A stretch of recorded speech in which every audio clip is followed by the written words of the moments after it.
now it's time for I Hear You, the show where Jack Worthing, that's me, answers your letters and questions about our life in beautiful Wellington Wells.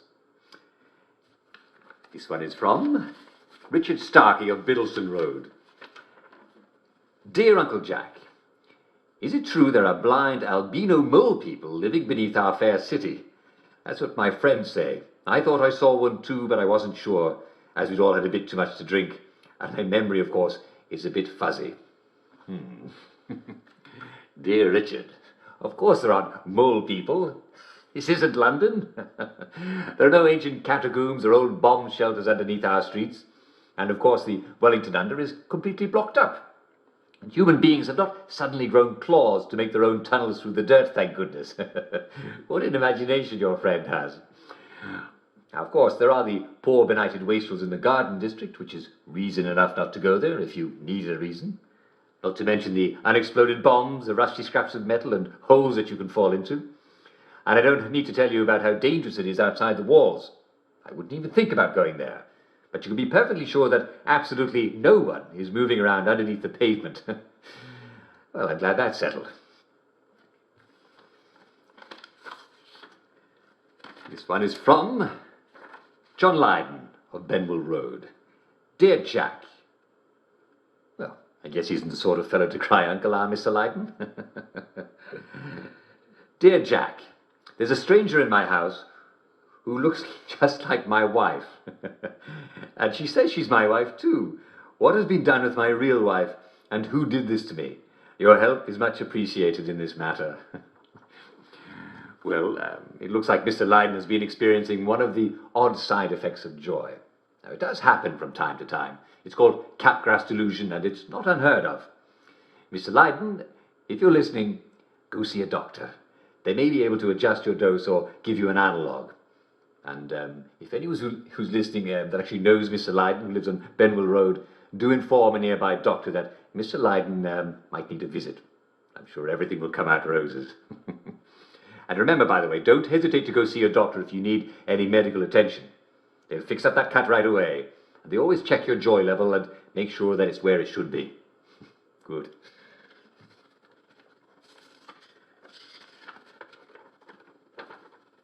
This one is from Edwin Powell of Hoylake.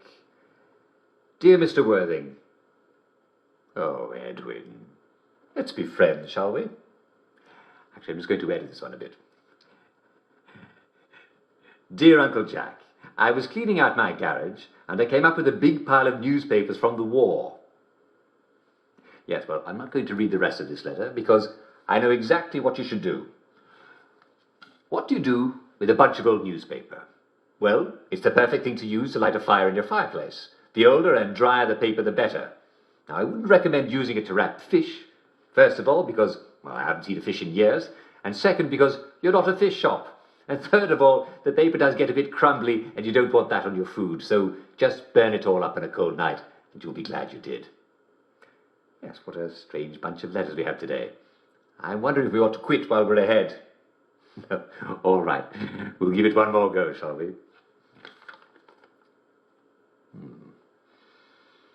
Ah, it smells like roses.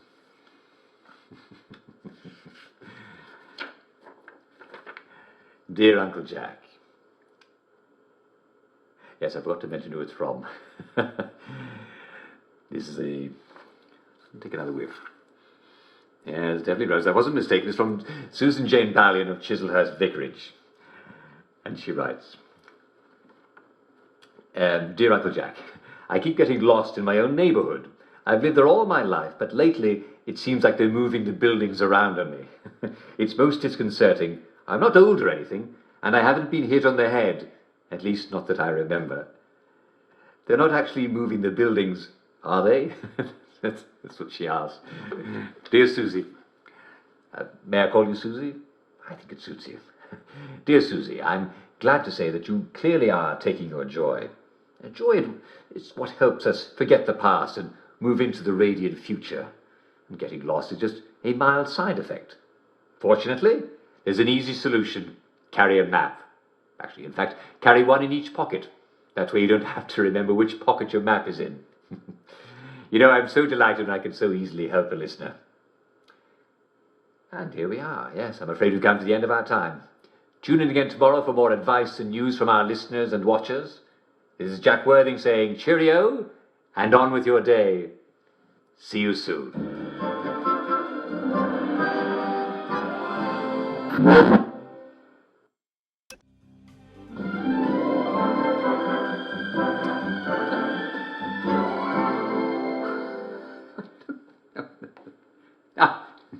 Hello. Welcome to today's edition of Humour Hour, the show where you tell me jokes. Well, actually, I tell the jokes, but you send them in. And the first joke comes from Mr. Prentice Gibson of Claverton Down.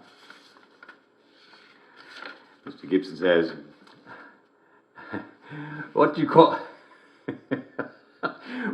three downers at the bottom of the sea? Not enough downers. Very good. We're starting off very strong today, aren't we?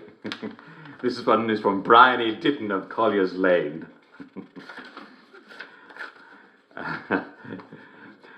What's the difference between a downer and a trampoline? You take off your shoes before you jump on a trampoline. How true! How very true! I mean, you don't want to damage a perfectly good trampoline, do you? Very good indeed. This is from Mrs. Jemima Hughes of Coronation Avenue.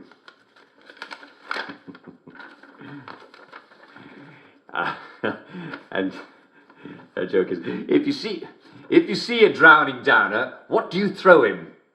I don't know, a brick? An anvil? Well, no, you can't very well throw an anvil, can you? What about a grenade? Well, no. Who has grenades these days? Answer, another downer! I told you it was good. That's wonderful. It's very good. You see, they both drown. And here's another one.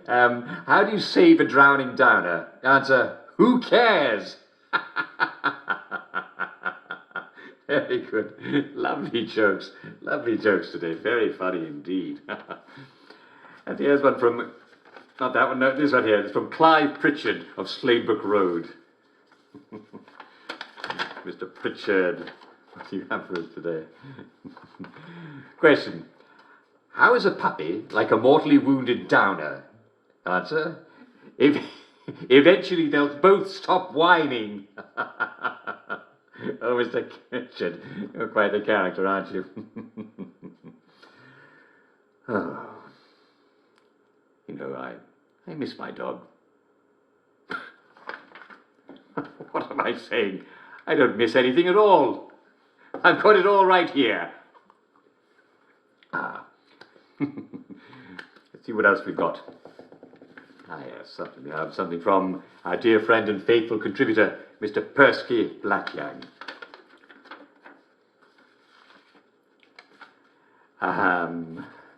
Yes, as you can tell from his name, Mr. Blackyang isn't actually a real Englishman. He's an Afrikaner from South Africa, but he's doing his patriotic best to fit in.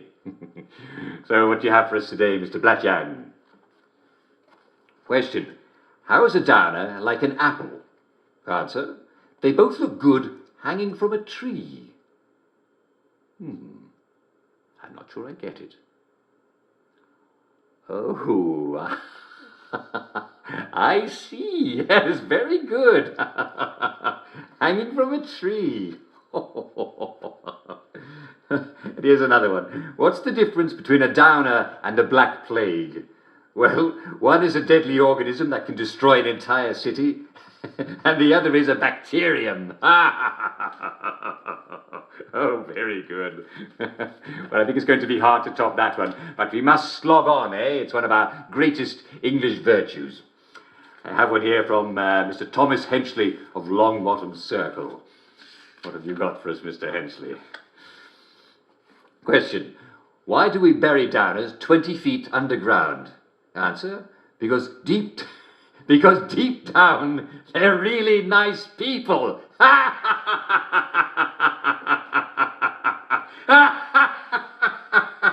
Deep Down, yeah. I think that's the best one of all. It really is. Very good. Remember, no one has to be a downer, but if you feel a bit down, take your joy. And if you see someone who seems a bit down, make sure he takes his joy. It's as simple as that. Happiness is a choice, and those who won't choose it are a threat to the rest of us. If you hear a good joke, please don't hesitate to drop a note marked Humour Hour at our studio, 2 Marlborough House in central Wellington Wells. Yes, I'm afraid we've come to the end of our time. Tune in again next time for the best in humour. See you soon.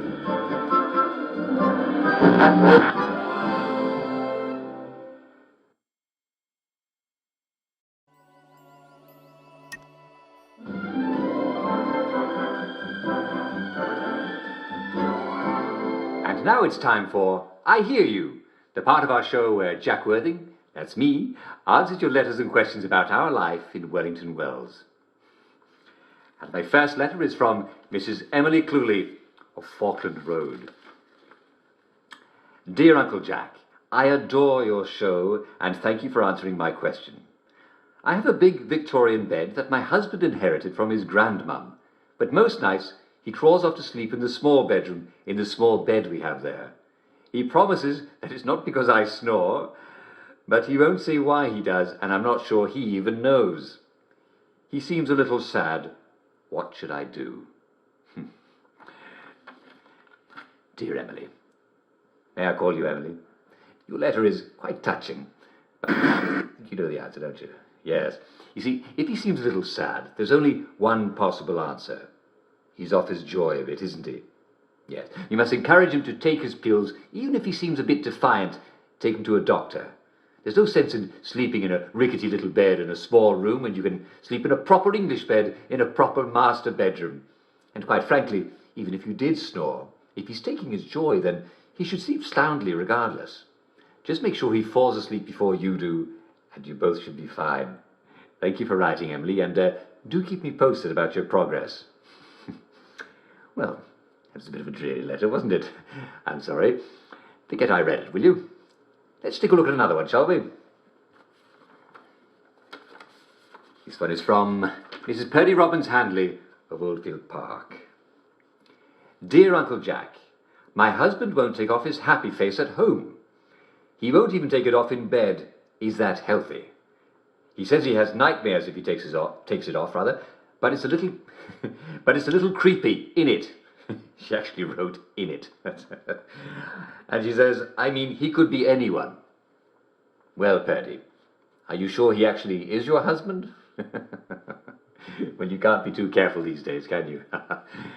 No, but seriously, Purdy, we do what it takes to stay happy, don't we? And the happy mask is scientifically sculpted to keep you happy. You see, when your facial muscles are shaped in a smile, well, you can't help feeling happy. Now, normally, I would suggest he take more joy, but some people do have a slight intolerance to joy. Now, if your husband is one of these people, he may just be doing what he needs in order to keep himself up. Certainly, if he's having nightmares without his happy face, well, why on earth should he sleep without it, when he can sleep with it and not have nightmares? So, come on, have a little conjugal consideration and appreciate his good qualities. Assuming he is, after all, not an imposter. Thank you for writing, Purdy. This one is from Poppy Findlay of Twerton Manor. Dear Uncle Jack, I have a lovely row of tulips in front of my house. I should say, I used to have, because they're half gone, and I found a great big pile of tulip tops in the rubbish.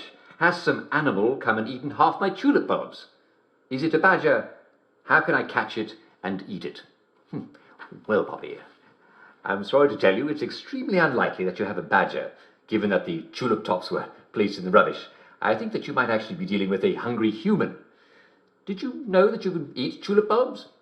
Yes, actually there's a fabulous and hilarious story from the Dutch tulip mania of the 1600s. See, there was this sailor who visited a friend of his, and he saw an onion on his table, and he ate it. Now, it turned out to be a rare tulip bulb worth hundreds of guineas, and the